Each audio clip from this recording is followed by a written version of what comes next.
धर्म मार्ग का दीप जलाए, सुमरन कर लो राम। सफला एकादशी कथा सुनो, पाओ सुख धाम। चेतना की ज्योत जगाओ, कर लो हरि का ध्यान। पुण्य कथा ये पावन सुनो, मिटेंगे सभी अज्ञान।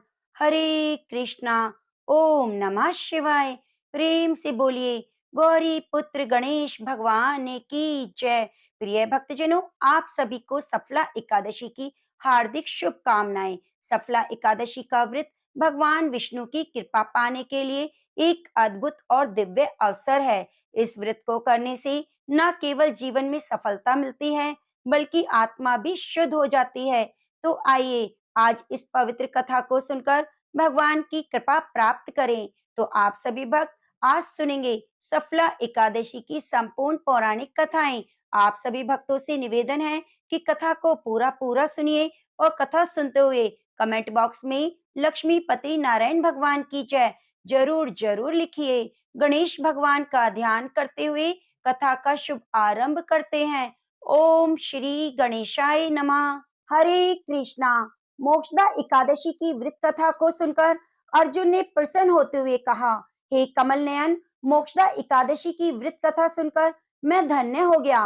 हे मधुसूदन, अब आप पौष मास के कृष्ण पक्ष की एकादशी की महिमा बताने की कृपा करें। उस एकादशी का क्या नाम है? उस दिन किस देवता की पूजा होती है और व्रत का क्या विधान है? मुझ पर कृपा करते हुए सब बात आप विस्तार पूर्वक बताएं। अर्जुन की जिज्ञासा सुनकर श्री कृष्ण ने कहा, हे कुंती पुत्र, तुम्हारे प्रेम के कारण मैं तुम्हारे प्रश्नों का विस्तार सहित उत्तर देता हूँ। अब तुम इस एकादशी व्रत का महत्व सुनो। हे पार्थ, इस एकादशी के द्वारा भगवान विष्णु को शीघ्र ही प्रसन्न किया जा सकता है। पौष माह के कृष्ण पक्ष की एकादशी का नाम सफला है। इस एकादशी के आराध्य देव नारायण हैं। इस एकादशी के दिन श्रीमन नारायण जी की विधि पूर्वक पूजा की जाती है। हे पांडुनंदन, इसे सत्य जानो, जिस तरह नागों में शेषनाग, पक्षियों में गरुड़, ग्रहों में सूर्य चंद्र, यज्ञों में अश्वमेघ और देवताओं में भगवान विष्णु श्रेष्ठ हैं, उसी प्रकार व्रतों में एकादशी व्रत श्रेष्ठ है। हे अर्जुन, नींबू नारियल नैवेद्य आदि अर्पण करके भगवान नारायण की पूजा करनी चाहिए। मनुष्य को 5 सहस्त्र वर्ष तपस्या करने से जिस पुण्य का फल प्राप्त होता है, वही पुण्य श्रद्धा पूर्वक रात्रि जागरण सहित सफला एकादशी का उपवास करने से मिलता है। हे कुंती पुत्र, अब तुम सफला एकादशी की कथा को ध्यान पूर्वक सुनो। प्राचीन समय में चंपावती नगरी में महिष्मान नामक एक राजा राज्य करता था। उसके 4 पुत्र थे। उसका सबसे बड़ा पुत्र लुम्पक था। वह महापापी और दुष्ट था। वह हमेशा पर स्त्री गमन में और वैश्यों के यहाँ जाकर अपने पिता का धन व्यय किया करता। देवता, ब्राह्मण, वैष्णव आदि सुपात्रों की निंदा करके वह अति प्रसन्न होता। सारी प्रजा उसके कुकर्मों से बहुत दुखी थी, परंतु युवराज होने के कारण सब चुपचाप उसके अत्याचारों को सहन करने के लिए विवश थे। किसी में इतना साहस नहीं था कि कोई राजा से उसकी शिकायत करता, परंतु बुराई अधिक समय तक पर्दे में नहीं रहती। एक दिन राजा महिष्मान को लुम्पक के कुकर्मों का पता चल गया। तब राजा अत्यधिक क्रोधित हुआ। उसने लुम्पक को अपने राज्य से निकाल दिया। पिता द्वारा त्यागते ही लुम्पक को सभी ने त्याग दिया। अब वह सोचने लगा, मैं क्या करूं, कहाँ जाऊं। अंत में उसने रात्रि को पिता के राज्य में चोरी करने की ठानी। वह दिन में राज्य से बाहर रहने लगा और रात्रि को अपने पिता की नगरी में जाकर चोरी और अन्य बुरे कर्म करने लगा। रात में वह जाकर नगर के निवासियों को मारता, कष्ट देता। वन में वह निर्दोष पशु पक्षियों को मारकर उनका भक्षण किया करता। किसी किसी रात जब वह नगर में चोरी आदि करते पकड़ा भी जाता, तो राजा के डर से पहरेदार उसे छोड़ देते थे। कहते हैं, कभी कभी अनजाने में भी प्राणी ईश्वर की कृपा का पात्र बना जाता है। ऐसा ही कुछ लुम्पक के साथ हुआ। जिस वन में वह रहता था, वह वन भगवान को बहुत प्रिय था। उस वन में एक प्राचीन पीपल का वृक्ष था। उस वन को सभी लोग देवताओं का क्रीड़ा स्थल मानते थे। वन में उसी पीपल वृक्ष के नीचे महापापी लुम्पक रहता था। कुछ दिन बाद पौष मास के कृष्ण पक्ष की दशमी के दिन वस्त्रहीन होने के कारण लुम्पक तेज ठंड से मूर्छित हो गया। ठंड के कारण वह रात को सो न सका, हाथ पैर अकड़ गए। वह रात बड़ी कठिनता से बीती, किंतु सूर्य उदय होने पर भी उसकी मूर्छा नहीं टूटी। वह ज्यों का त्यों पड़ा रहा। सफला एकादशी की दोपहर पर वह पापी मूर्छित ही पड़ा रहा। जब सूर्य की तेज धूप से कुछ गर्मी मिली, तो वह दोपहर में कहीं होश आया और अपने स्थान से उठकर किसी प्रकार चलते हुए वन में भोजन की खोज में फिरने लगा। उस दिन वह शिकार करने में असमर्थ था, इसलिए पृथ्वी पर गिरे हुए फलों को लेकर पीपल के वृक्ष के नीचे गया। तब तक भगवान सूर्य अस्ताचल को प्रस्थान कर गए थे। भूखा होने पर भी वह उन फलों को ना खा सका, क्योंकि कहाँ तो वह नित्य जीवों को मारकर खाता था और कहाँ फल। उसे फल खाना तनिक भी अच्छा ना लगा, अतः उसने उन फलों को पीपल की जड़ के पास रख दिया और दुखी होकर बोला, हे ईश्वर, यह फल आपको ही अर्पण, इन फलों से आप ही तृप्त हो। ऐसा कहकर वह रोने लगा और रात को नींद भी नहीं आई। वह सारी रात रोता रहा। इस प्रकार उस पापी से अनजाने में ही एकादशी का उपवास हो गया। उस महापापी के इस उपवास और रात्रि जागरण से भगवान श्री हरि अत्यंत प्रसन्न हुए। उसके सभी पाप नष्ट हो गए। सुबह होते ही एक दिव्य रथ अनेक सुंदर वस्तुओं से सजा हुआ आया, उसके सामने खड़ा हो गया। उसी समय आकाशवाणी हुई, हे युवराज, भगवान नारायण के प्रभाव से तेरे सभी पाप नष्ट हो गए हैं। अब तू अपने पिता के पास जाकर राज्य प्राप्त कर। जब ये आकाशवाणी लुम्पक ने सुनी, तो वह अत्यंत प्रसन्न होते हुए बोला, हे प्रभु, आपकी जय हो। ऐसा कहकर उसने सुंदर वस्त्र धारण किए, फिर अपने पिता के पास गया।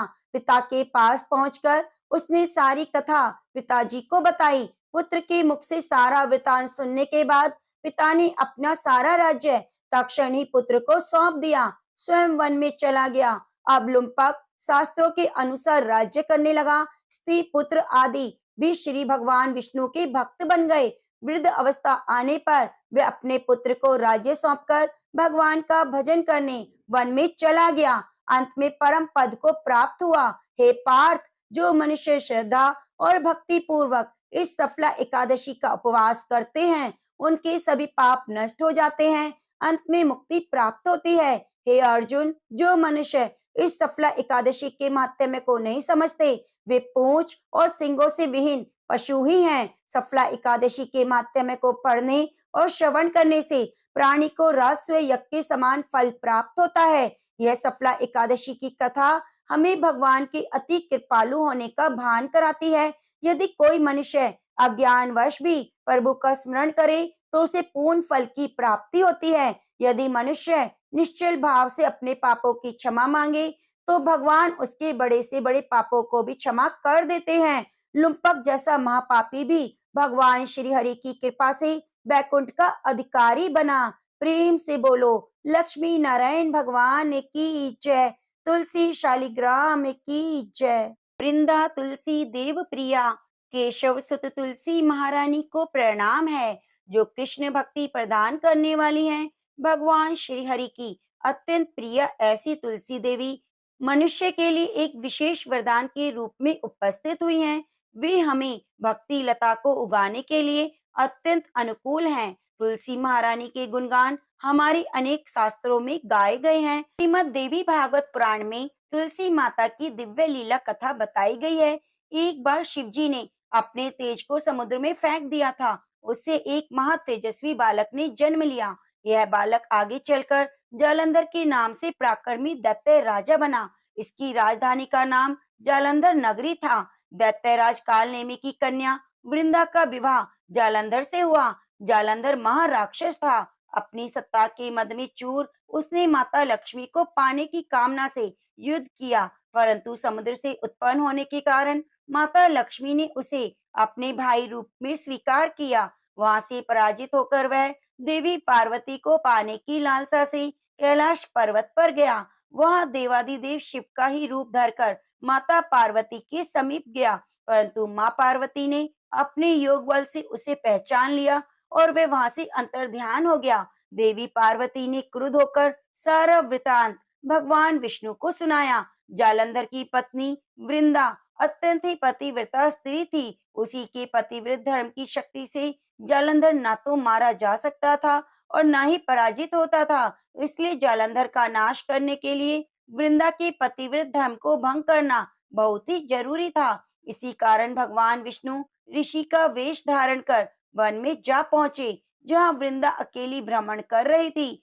भगवान के साथ दो मायावी राक्षस भी थे, जिन्हें देखकर वृंदा भयभीत हो गई। ऋषि ने वृंदा के सामने पल में दोनों को भस्म कर दिया। उनकी शक्ति देखकर वृंदा ने कैलाश पर्वत पर महादेव जी के साथ युद्ध कर रहे अपने पति जलंधर के बारे में पूछा। ऋषि ने अपने माया जाल से दो बानर प्रकट किए।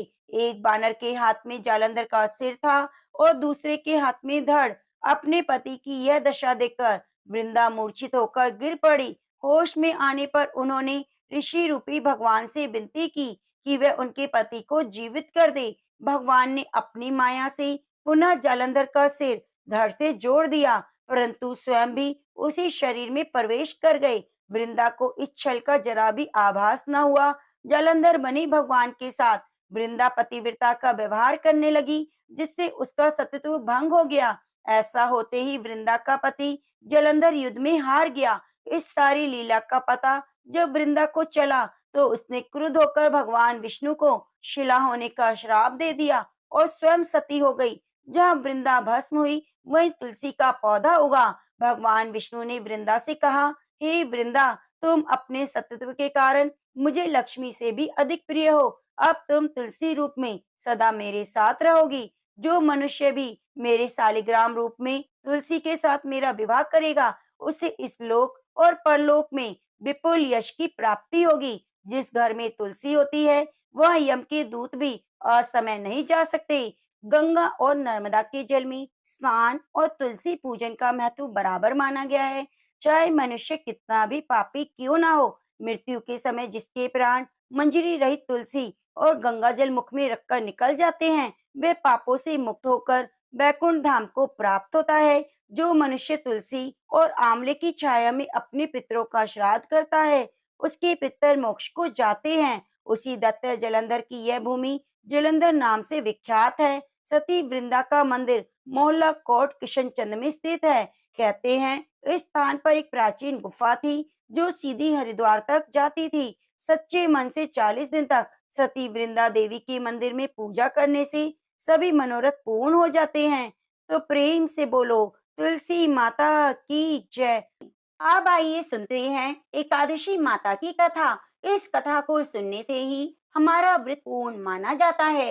एक बार एक बूढ़ी माँ ने एकादशी का उपवास रखा। बड़ी ही भक्ति भाव से एकादशी माता की पूजा किया करती थी। वो बूढ़ी हो चुकी थी। उन्हें वृद्ध अवस्था में कोई भी वस्तु नहीं चाहिए थी जो एकादशी का उपवास रखती, क्योंकि एकादशी का उपवास रखने से तो श्री हरि की कृपा से सब कुछ मिल जाता है। वह बूढ़ी माँ तो अपने बच्चों के लिए, अपने परिवार के लिए, सुख सुविधा के लिए इस कठिन व्रत को रखती थी। वे दिन भर तो बड़ा कठिन व्रत करती और अपनी प्यास को किसी तरह से रोकी रही, क्योंकि एकादशी के व्रत में जल की एक बूंद भी ग्रहण नहीं करती थी। द्वादशी को ही जल पीकर अपने व्रत का पारण किया करती थी। दिन भर उन्होंने किसी भी प्रकार अपने मन को संयमित रखा, पूजा पाठ की, व्रत की कथा को पढ़ती सुनती रही। फिर पंडित जी को मिट्टी के एक पात्र में भरकर पानी और मौसमी फल दान दिए। दोना भरकर शक्कर भी वितरित की। उन्हें गर्मी के कारण बड़ी बेचैनी हो रही थी।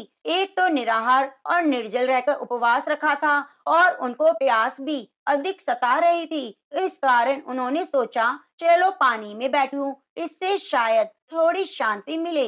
ऐसा सोचकर वह पानी में बैठी रही। पानी में बार बार कुल्ला करती रही, हाथ मुंह धोती रही। तब कहीं जाकर उन्हें थोड़ा चैन मिला। एक तो तेज धूप पड़ रही थी, इस कारण बार बार बूढ़ी माँ का मुंह सूखा जा रहा था। बूढ़ी माँ बड़ी बेचैन हो रही थी। एक तो बुढ़ापा, दूसरी भयंकर गर्मी। बुढ़ापे की स्थिति तो कुछ ऐसी ही होती है, बड़ी मुश्किल से धीरज बन पाता है। अब किसी प्रकार पूरा दिन कट गया। अब बूढ़ी माँ के सामने पहाड़ से लंबी रात थी, जिसका कट पाना बड़ा मुश्किल दिखाई दे रहा था।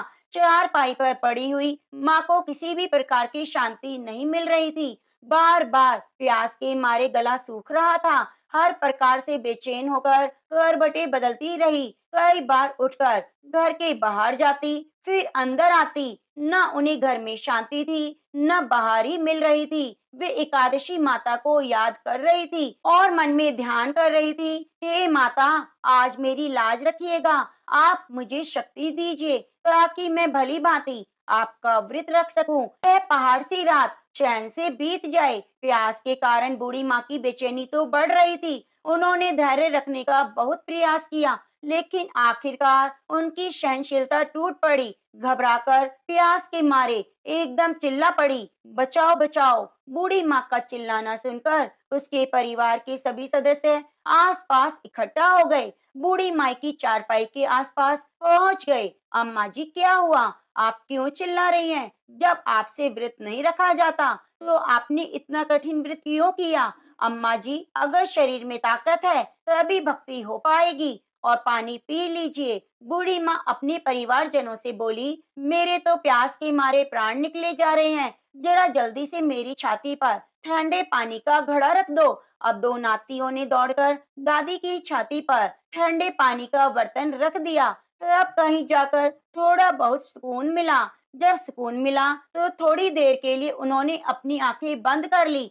इधर एकादशी माता सोचने लगी, तो बूढ़ी माँ है लेकिन बड़े नियम से मेरा व्रत रखती है, चलो चलकर इसकी परीक्षा लेनी चाहिए। ऐसा विचार कर एकादशी माता आधी रात को मुर्गा बनकर कुकड़ों को करने लगी। मुर्गे की टेर सुनकर बूढ़ी माँ जल्दी से उठी, बाहर जाकर आसमान देखा, लेकिन आसमान में तो कहीं भी उन्हें सुबह का तारा दिखाई नहीं दिया। अब सोचने लगी, फिर ये मुर्गा क्यों और कैसे बोल गया? एक तो उन्हें प्यास लग रही थी, थोड़ा बहुत उनका मन भी परिश्रम करने लगा। आखिरकार उन्होंने दृढ़ निश्चय किया, अब तो मैं इस व्रत को पूरा करके ही छोड़ूंगी, फिर चाहे व्रत पूरा होने तक मेरे प्राण ही क्यों ना निकल जाए। मन में ऐसा पक्का निश्चय करके वह वापस चारपाई पर आकर लेट गई। थोड़ी ही देर में एकादशी माता ने फिर परीक्षा लेनी चाहिए। एक छोटी कन्या का रूप धारण कर ग्लास में मीठा पानी लेकर उनके सिरहाने खड़ी हो गई। जोर से बोली, दादी जी, सवेरा हो गया, हाथ मुंह धोकर शरबत पी लो। पहले तो शरबत का भरा हुआ ग्लास देकर बूढ़ी माँ का मन ललचाने लगा। प्यास के मारे गला सूख रहा था। एक छोटी सी कन्या का रूप धारण कर ग्लास में मीठा पानी लेकर सिरानी खड़ी हो गई और जोर से बोली, दादी जी, सवेरा हो गया, हाथ मुंह धोकर शरबत पी लो। पहले तो शरबत का भरा ग्लास देखकर बूढ़ी माँ का मन ललचाने लगा। प्यास की मारे गला सूख रहा था कि अचानक उनको याद आया, उनका तो एकादशी का उपवास है। फिर उन्होंने सोचा कि अभी तक किसी भी तरह से शरबत नहीं पी सकती। चुपचाप वापस चारपाई पर लेट गई। तभी उनकी आंखें लगी। उन्हें एहसास हुआ मानो किसी ने पानी से भरे कुएं में पटक दिया। बहुत देर तक कुएं में हाथ पांव चलाती रही, लेकिन इसी बीच में उन्होंने अपने मुंह में पानी की एक भी बूंद जाने नहीं दी, क्योंकि उनका एकादशी का उपवास जो था वह पक्के निश्चय के साथ अपना व्रत पालन करती रही। थोड़ी ही देर में ऐसा लगा मानो सामने आग जल रही हो। आग के कारण बड़ी भारी गर्मी लगने लगी। प्यास के मारे उनके प्राण निकलने लगे, लेकिन इतना सब होने के बाद भी बूढ़ी माँ ने पानी की एक भी बूंद नहीं पी, बस चारपाई पर बैठी रही, एकादशी माता का ध्यान करती रही। सवेरा होने में कुछ ही समय था। यह जानकर बड़ी तसल्ली के साथ इधर उधर घूमने लगी। एकादशी माता अभी अच्छी तरह समझ गई कि इस बूढ़ी माँ को किसी भी प्रकार से अपने व्रत से नहीं टाला जा सकता। उनके सत्य व्रत को भली भांति समझती थी। अब सवेरा हो गया।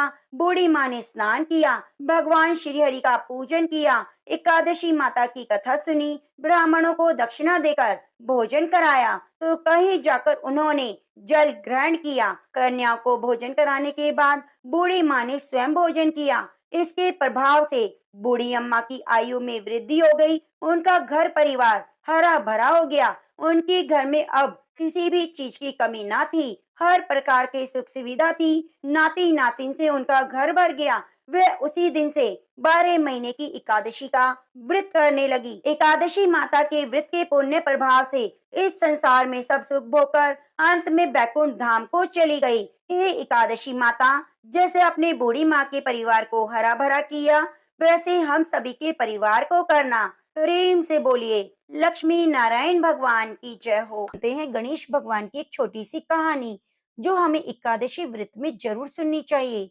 बहुत समय पहले की बात है। एक गांव में एक बुढ़िया माई अपने परिवार के साथ रहती थी। बुढ़िया माई विष्णु भगवान की परम भक्त थी। वह हमेशा दोनों पक्षों की एकादशी का व्रत करती, कथा सुनती। उन्होंने कभी भी व्रत में गणेश भगवान की कथा ना तो कही थी और ना सुनी थी। इस कारण से उनका व्रत अधूरा रह गया। पर बुढ़िया माई को इस बात का पता नहीं था। उनको लगता था कि वह तो पूरा व्रत कर रही हैं और उनके व्रत को पूरा होने पर उनको बैकुंठ लोक की प्राप्ति जरूर होगी। देखते ही देखते बुढ़िया की मृत्यु हो जाती है। उन्हें लेने के लिए यमलोक से दूत आए। वह देखकर घबरा गई और बोली, मैंने जीवन भर विष्णु भगवान की श्रद्धा भक्ति से एकादशी का व्रत किया, एकादशी व्रत की कथा को सुना। मुझे तो लेने के लिए बैकुंठ लोक का विमान आएगा। मैं आपके साथ नहीं चलूंगी। इतना कहकर बुढ़िया माई रोने लगी और विष्णु भगवान को पुकारने लगी। विष्णु भगवान गरुड़ पर सवार होकर बुढ़िया माई के पास आए और बोले, बुढ़िया माई, तूने तो पूरी श्रद्धा से व्रत किया, पर तुमने व्रत में कभी भी गणेश भगवान की कथा ना तो कही और ना सुनी। इस कारण से तेरा व्रत अधूरा है। बुढ़िया माई विष्णु भगवान से जीवन दान मांगने लगी ताकि वह एकादशियों का व्रत का पूरा पुण्य फल प्राप्त कर सके। इस प्रकार बुढ़िया माई को विष्णु भगवान ने 2 साल के लिए फिर से जीवित कर दिया। अब बुढ़िया माई जीवित होते ही गणेश भगवान का नित्य नियम चालू कर देती है। एकादशी व्रत करती है, एकादशी व्रत की कथा को सुनती है और अंत में गणेश भगवान की कथा को भी सुनने लगी। इस प्रकार से 2 साल में बुढ़िया माई ने अपना पूरा व्रत नियम पूरा कर लिया। गणेश भगवान की कृपा से एकादशी का पूरा पुण्य बुढ़िया माई को प्राप्त हुआ। बुढ़िया माई की तपस्या से गणेश भगवान प्रसन्न हुए और बुढ़िया माई के सामने प्रकट होकर बोले, बुढ़िया माई, तुमने मेरे नित्य नियम के साथ ही व्रत को पूर्ण किया, इसलिए मैं तुम पर अत्यंत प्रसन्न हूँ। मैं तुम्हें आशीर्वाद देता हूँ कि जब तक यह पृथ्वी रहेगी तब तक तुम्हारी इस तपस्या का गुणगान लोग करते रहेंगे। साथ ही एकादशी व्रत में तुम्हारी भक्ति की इस कथा को जो भी मनुष्य सुनेगा उसको व्रत का संपूर्ण फल प्राप्त होगा। गणेश भगवान बुढ़िया माई पर प्रसन्न होकर बुढ़िया माई का घर अन्न धन से भर देते हैं। रिद्धि सिद्धि का वास हो जाता है और वे अंतर ध्यान हो जाते हैं। 2 साल बीतने पर बुढ़िया माई की मृत्यु हो गई। इस बार लेने के लिए बैकुंठ लोक का विमान आया। बुढ़िया माई को पूरे मान सम्मान के साथ बैकुंठ लोक ले जाया गया। इस प्रकार गणेश भगवान की कृपा से बुढ़िया माई का घर अन्न धन से भर गया और मरने के बाद बैकुंठ लोक का सुख मिला। हे गणेश जी महाराज, हे एकादशी माता, जैसे अपनी बुढ़िया माई पर प्रसन्न होकर बुढ़िया माई के व्रत को पूर्ण किया, घर को अन्न धन से भर दिया, एकादशी व्रत का सभी को फल पूरा मिले। कहानी कहने सुनने वाले सभी को, हुंकारा भरने वाले को मिले। कहानी अधूरी हो तो पूरी करना, पूरी हो तो मान रखना। प्रेम से बोलो गणेश भगवान की जय। अब आइए सुनते हैं लपसी तपसी की कथा। कहते हैं कि लपसी तपसी की कथा हमें हर कथा कहानी में जरूर सुननी चाहिए। एक लपसी था, एक तपसी था। तपसी हमेशा भगवान की तपस्या में लीन रहता। लपसी रोजाना सवा सेर की लापसी बनाकर भगवान का भोग लगाकर जीम लेता था। एक दिन दोनों लड़ने लगे। तपसी बोला, मैं रोज भगवान की तपस्या करता हूँ, इसलिए मैं बड़ा हूँ। लपसी बोला, मैं रोज भगवान का सवा सेर लापसी का भोग लगाता हूँ, मैं बड़ा हूँ। नारद जी वहां से गुजर रहे थे। दोनों को लड़ता देखकर उनसे पूछने लगे, तुम क्यों लड़ रहे हो? तपसी ने खुद के बड़ा होने का कारण बताया और लपसी ने भी अपना कारण बताया। तो नारद जी बोले, तुम्हारा फैसला मैं कर दूंगा। दूसरे दिन लपसी तपसी नहाकर अपनी रोज की भक्ति करने आए। नारद जी ने छुपकर 1.25 करोड़ की एक एक अंगूठी दोनों के आगे रख दी। तपसी की नजर जब अंगूठी पर पड़ी तो उसने चुपचाप अंगूठी उठाकर अपने नीचे दबा ली। लपसी की नजर अंगूठी पर पड़ी, लेकिन उसने ध्यान नहीं दिया। भगवान को भोग लगाकर लापसी खाने बैठ गया। नारद जी सामने आए तो दोनों ने पूछा कि बताओ कौन बड़ा? तो नारद जी ने तपसी से खड़ा होने को कहा तो वह खड़ा हुआ। तो उसके नीचे दबी हुई अंगूठी दिखाई दी। नारद जी ने तपसी से कहा, तपस्या करने के बाद भी तुमने चोरी करने की आदत नहीं गई, इसलिए लपसी बढ़ा और तुम्हें तुम्हारी तपस्या का कोई फल नहीं मिलेगा। तपसी शर्मिंदा होकर माफी मांगने लगा। उसने नारद जी से पूछा, मुझे मेरी तपस्या का फल कैसे मिलेगा? नारद जी ने कहा, यदि कोई गाय कुत्ते की रोटी नहीं बनाएगा तो उसका फल तुझे मिलेगा। यदि कोई ब्राह्मण को भोजन कराकर दक्षिणा नहीं देगा तो उसका फल तुझे मिलेगा। यदि कोई साड़ी के साथ ब्लाउज नहीं देगा तो उसका फल तुझे मिलेगा। यदि कोई दिए से दिया जलाएगा तो उसका फल तुझे मिलेगा। यदि कोई सारी कहानी कहकर तुम्हारी कहानी नहीं सुनेगा तो उस कथा कहानी का फल तुम्हें मिलेगा। इनसे हर वृत्त कथा कहानी के साथ लपसी तपसी की कहानी भी सुनी जाने लगी। तो प्रेम से बोलिए, लपसी तपसी की जय।